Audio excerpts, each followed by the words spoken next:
I'm Lior Phillips, host of This Must Be the Gig. We're a weekly podcast that documents everything about the world of live music, speaking with choreographers, costume and set designers, the people who run beloved venues and festivals, and, of course, speaking with musicians about that one gig that changed their lives. Get your peek behind the curtain at consequenceofsound.net, Apple Podcasts, or wherever you listen to your podcasts.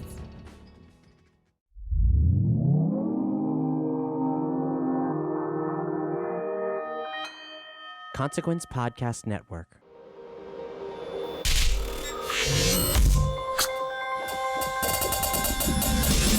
Welcome to another edition of Kyle Meredith with the interview series presented by WFPK at WFPK.org. Consequence of Sound and the Consequence Podcast Network. I want to thank all of you who check in on all the interviews we put out every single week. There's a new one released every Monday, Wednesday, and Friday. So thanks to you who subscribe or just continue to find us over and over.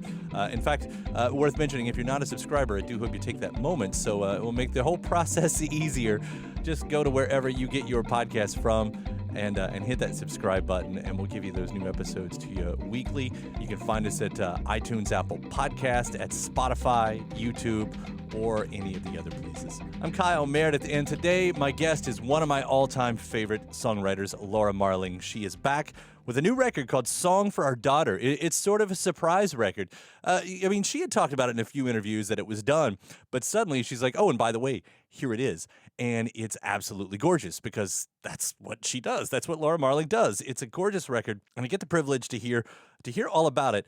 A lot of this record, as she'll tell you, really starts with challenging herself, something that she picked up after the project Lump that she did with Mike Lindsay. They put out their debut record, was it 2018? And it afforded her the opportunity to try out some new styles, which follow her into this record right here. We talk about what it means to write beyond her edges, as she says, and how some of these songs are actually a response to other things, other pieces of art, whether they be songs or novels, like The End of the Affair. And there's a song on this record called The End of the Affair. I want to talk about what that process is like. And for her, the importance of arming the next generation. That's a quote from her press release. And something that she had on her mind as she went into this record. As she'll tell you, getting into her 30s now, she has the opportunity to pass along some wisdom through song. I want to hear about a song on this record called Strange Girl, which I think in her solo career anyway is probably her danciest upbeat track that she's ever done. And of course, we're going to talk about how quarantining and COVID-19 has affected her plans for the year. You know, she is a longtime traveler of the world. So we'll hear what it's been like to stay in place.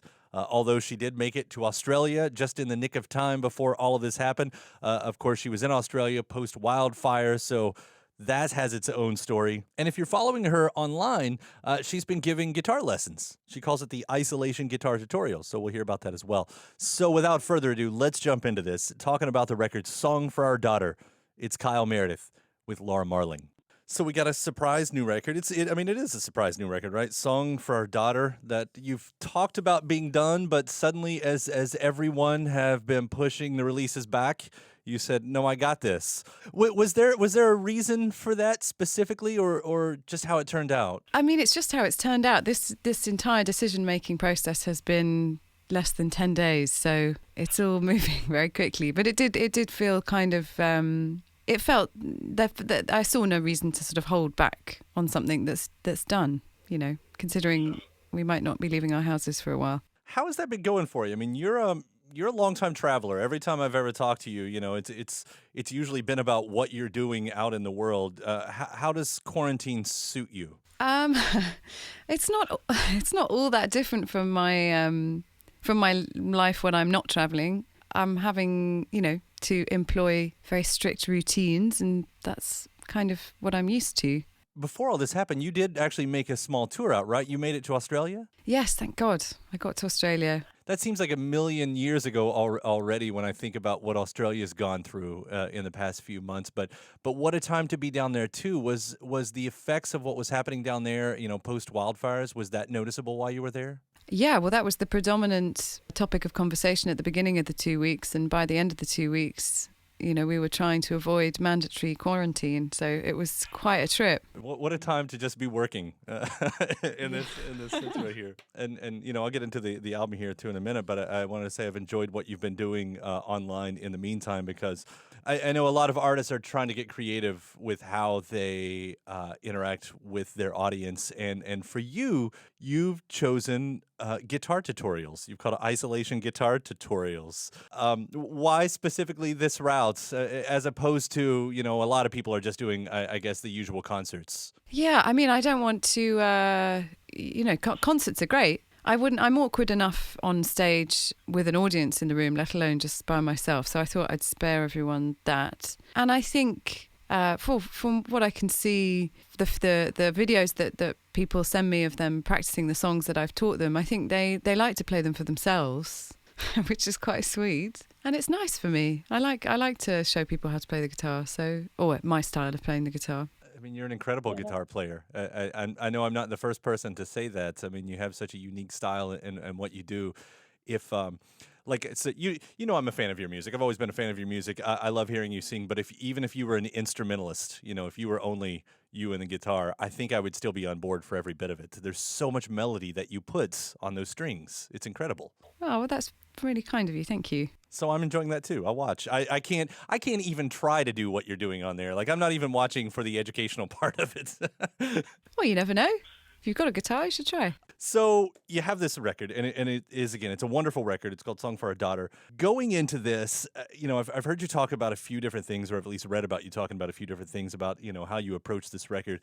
One of the things that seems like was a part of it was you took time to get into psychoanalysis. Did I read this right? Did you get your master's in that? I'm currently studying for my master's, yeah. So first off, what is psychoanalysis? Oh my God, what a... There's a fantastic book. I can't possibly answer that question, but there's a fantastic book by a writer called Janet Malcolm called Psychoanalysis, The Impossible Profession. And the title kind of sums up how difficult that question is to answer. It's a lot of things. Yeah, but I guess I'm curious about how it goes into the songwriting and how it affects this record, because in the brief that I tried to understand, exactly what it was. It's a word I've heard, all my life, but never really taken the time to figure out what it is until I was, researching this. But it sounds like it offers you a bit of that stream of consciousness style. Is that close? That's true. I mean, that's more true. It's more true in Lump, which is my other band. Lump is very stream of consciousness and uses quite a lot of psychoanalytical terms, just because they're very interesting words that they choose to use in that sort of vernacular. But not so much in Laura Marling stuff.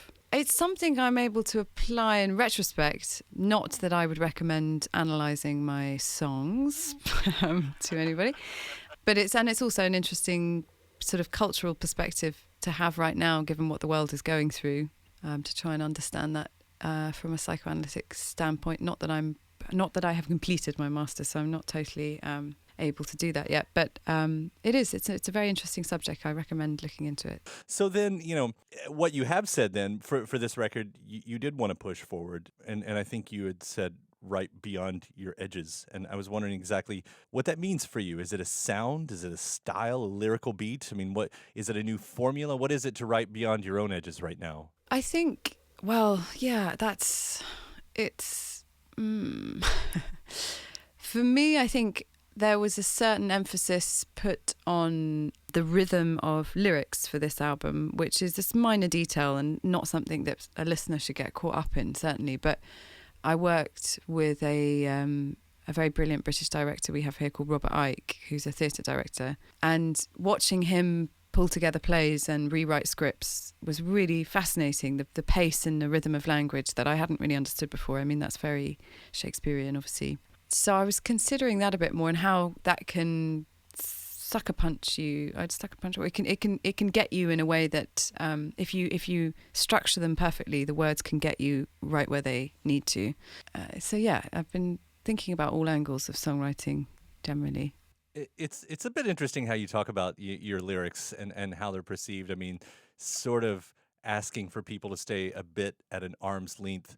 I'm not coming up with the right word right now, but I wondered if you were a bit See, embarrassed isn't the right word of your lyrics. Because I don't imagine that you are, but I wonder where that comes from to say, listen, but don't look too closely. Yeah, well, I think actually if psychoanalysis does come into any useful descriptor for why it's important to distinguish the author from the product, I guess, is that it's an amalgamation of all experiences and all unacknowledged experiences, which is the most interesting thing about art or creativity, is what the listener or the viewer recognizes in it is something uncanny, something that they recognize but they feel is their own experience, but they couldn't put it in that exact frame. And to really explicitly explain the story behind the song to people would forbid them that experience, and I think that's a shame. So you very much give it up once it's out. I hear a lot of artists say that, like, once I'm done with it, it's sort of yours. Yeah, exactly. Then that's how it should be. Although I will say, when I do read about what you talk about, how you write the songs and the little tricks that you give yourself sometimes along the way, I personally find that fascinating, especially maybe I don't know if you've done this before, if this is something unique to this new record right here, but I love the idea of responding to other stories as a means for a song. The End of the Affair, obviously that's been a novel and a movie, and I don't know if there are other instances. But can you talk about that technique and that approach? Is that something that's new to you? Because, again, that's something that's really interesting to me. Yeah, it's been a very rich source for me. I'm sure it's a rich source for lots of people, but I'm always underlining things in books, like lots of people, and taking certain sort of phrases or sentiments from them. But I think particularly with The End of the Affair, what I was interested in, and there's another song on the record called Alexandra, which is sort of a response to Alexandra Leaving, the Leonard Cohen song, is all of these, and it sort of appears in Vertigo, the Alfred Hitchcock film. It's all of these women who have facades, they're facades of women that are projected very passionately upon by the male leads, and what it would be like for those women underneath the facade to survive those passions. What would that feel like? And I think that's quite a common experience, something that a lot of women have experienced, surviving the passion of being projected on. So that's a particular interest of mine, a little subgenre. But it's not exactly like. Have you ever written a sequel song? Do you like they used to do that a lot, back in especially I think the 50s. Most of the time it was novelty, but these aren't like you wouldn't call them. I wouldn't call them sequel songs, I guess. But as a response. What is a sequel song? I've never heard that. That's interesting. I'm trying to think of course I got it off the top of my head. So Respect, Aretha Franklin. Of course that's not a right, because that's more what you've done. That's a response song. There used to be, especially in the 50s and sometimes in the 60s, someone would write a song that would be a story, a little story song, whatever it was. And then another artist who enjoyed it would go, I can write the second part of that song. It wasn't a response. It was actually more of the story written by a completely different writer. And I guess further on the theme that you were talking about there with women, the other big phrase that jumped out in the press release here is, you wanted to write a record that could arm the next generation. I love that because, again, that's not something I hear completely in that exact phrase. And I should just open it up to you to explain that a little bit more before I try to put words in your mouth. Well, I guess I think it's partly to do with my age. I started when I was 16, so I'm now 14 years into my career, as it were, sort of. And I'm 30 now, so I sort of feel like I'm at the age where I could either have had children of my own and then, begin another generation, or a lot of my friends have. And I also am at an age where I now look at 16-year-olds or 18-year-olds or 21-year-olds or whatever, like ages that I have been in the world, and I'm astonished by how young they are in a brilliant way. And so slightly considering what I was doing at that age and how young I really was, and what I would have liked to know then about what was acceptable to protect yourself with. And I think that there's people not that much younger than me, 3 or 4 years younger than me, who seem to be born into a middle generation, like a half-step generation, that have that innately. They seem to be very ready to call bullshit on things that definitely needed bullshit calling on them, and I find that very inspiring. So I'm interested in what that means to arm the next generation. Like generational bickering seems to have always happened. I mean, that's not a new thing, but we are, hearing a lot between Gen Z and baby boomers or millennials or whatever. I mean, that stuff happens. But I do agree. I think if I'm understanding it right, I do agree that there is something about what's happening right now, especially in a younger generation, as you said, calling bullshit, that seems to be louder than it's ever been. The themes, the progress that people have been pushing for decades, because those aren't new conversations exactly. It's not like, feminism obviously isn't a new conversation, but it does seem to have gotten further in the past 5 years than it ever has. Battered spouses seems to be a louder thing now than ever. And I don't know why that is. Do you have an opinion on that? It's inspiring, I agree. Well, no, I have no idea why this time has brought it about. Maybe, that's a good question. Obviously there's been huge movements in the last couple of years that have completely changed the cultural perspective on all of it, but I wonder why now is the time. Don't know.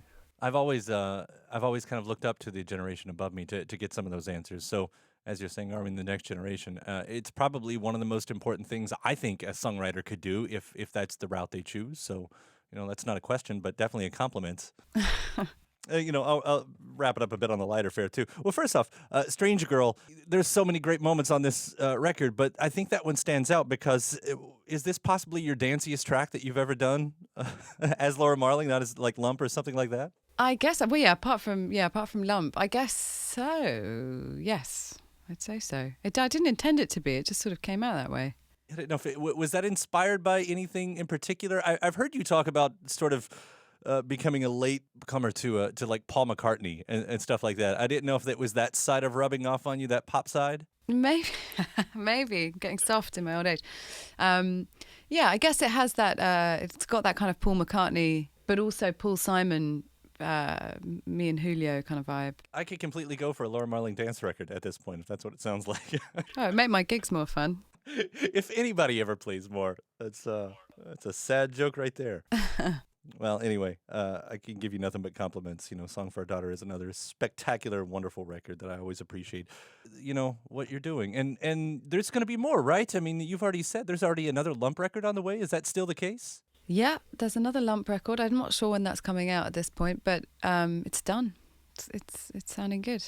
I had Mike on the show when you guys put that record out and everything, and what a wonderful little project that's been. Are you all doing it in a similar vein?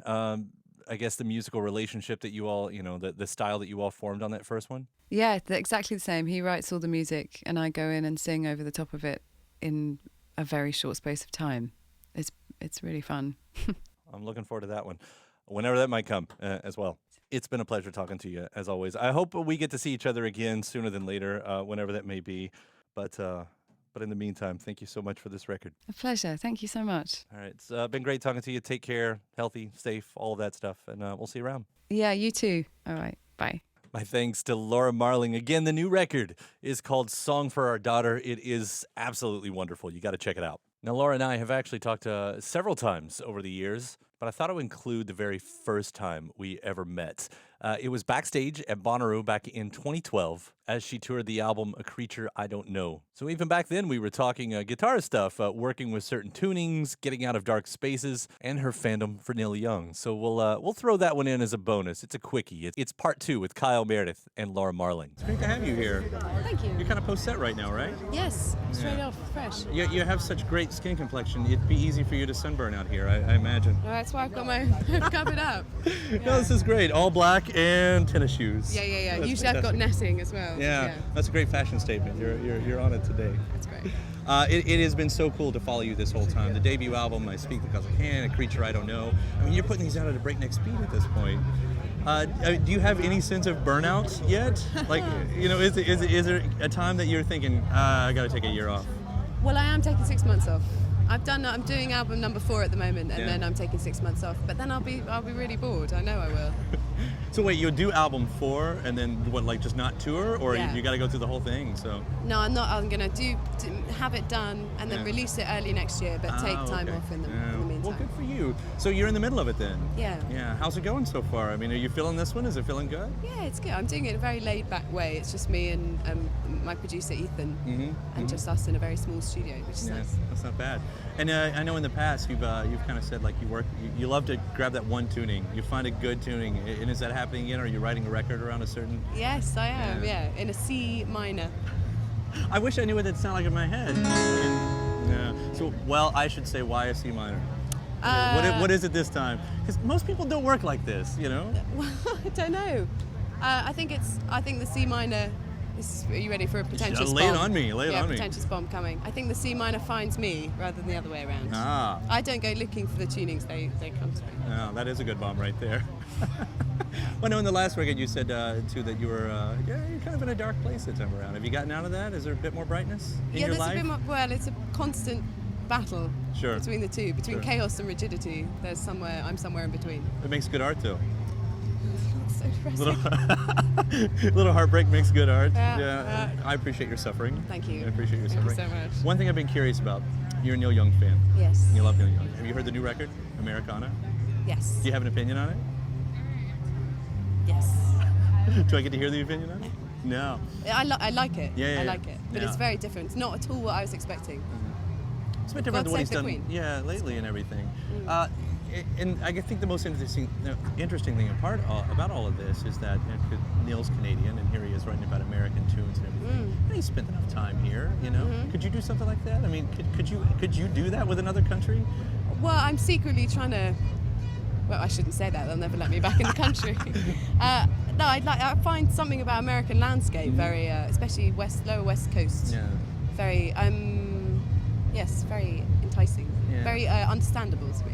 Well, I find it really interesting in artists too. I mean, U2 was another great example of that with the Joshua Tree. I mean, that was all about the American soul right there. So, if it comes out of a thematic record for Laura Marling at some point, expect a concept album imminently. Yeah, well, it's worked for everybody else. I mean, the biggest albums of U2's career, so arguably, I guess. So, no doubt it'll do the same thing for you.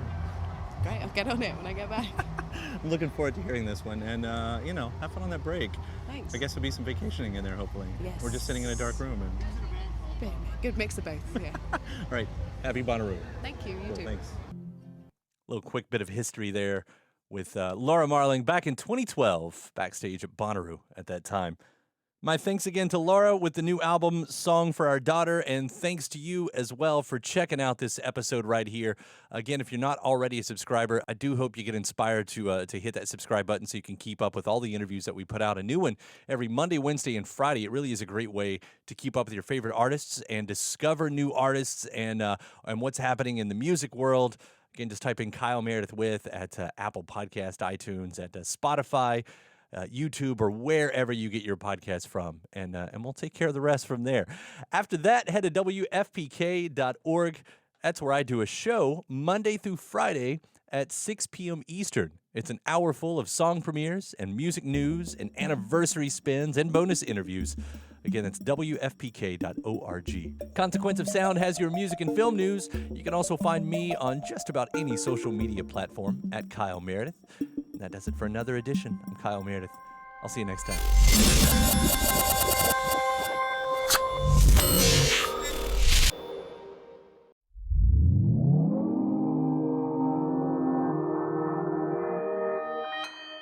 Consequence Podcast Network. It's easy to hear your favorite artist on WFPK from wherever you are. Listen on your smart speaker, live stream from our website at WFPK.org, from Louisville Public Media.